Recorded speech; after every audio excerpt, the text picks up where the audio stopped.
With NXT Heatwave officially being in the books, here are the results, and here is what I think is going to happen moving forward. Lola Vice defeated Jada Parker and Kehlani Jordan for the #1 contendership to the NXT Women's Championship. Moving forward, I think that Lola Vice should win the NXT Women's Championship.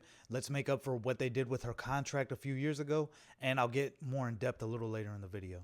Dark State defeated Hank and Tank for the NXT Tag Team Championships. Dark State winning the NXT Tag Team Championships is a good thing. I do think a TNA tag team is going to be the ones to take the titles off of Dark State. I think TNA is owed their lick back and that they should get some type of NXT title to take back home to TNA. Ash by Elegance defeated JC Jane for the TNA Knockouts title in what may have been the worst match on the card. Now, I'm glad that Ash by Elegance won the TNA Knockouts title. I think that TNA needs to revamp their Knockouts division, which has taken a hit over the past year or so.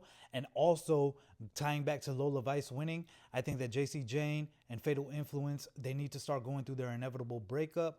And I think JC Jane is going to go on a losing streak, including both titles.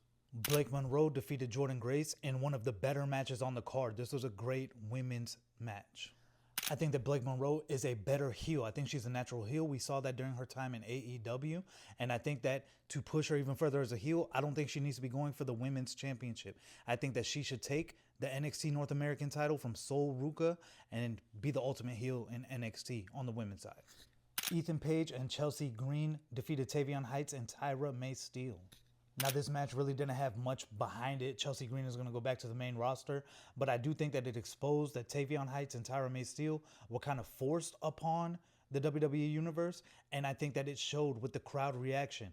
I don't think that they're done for. I just think they need to be built up a little bit more and not shoved down people's throats. And in the main event, Obafemi defeated Javon Evans for the NXT Championship. Now, this one caught me off guard because I did think Javon Evans was going to beat Obafemi, but when Ricky Sainz came out at the end, it all made sense.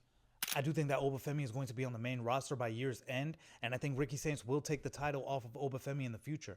I do think Obafemi needs to go to SmackDown, which needs a much-needed jolt. Solo Sikoa has no credible challengers after Jacob Fatu for the United States Championship. Now, where does that leave Javon Evans? I do think that he will beat Ethan Page for the Men's North American Championship. I do think something is going to happen backstage where Ethan Page calls him a loser or something like that, and Javon Evans will get his championship. Let me know if you agree or disagree with what I think is going to happen in the future down in the comments. Hit that follow button for wrestling-related content. I'm getting this channel started up.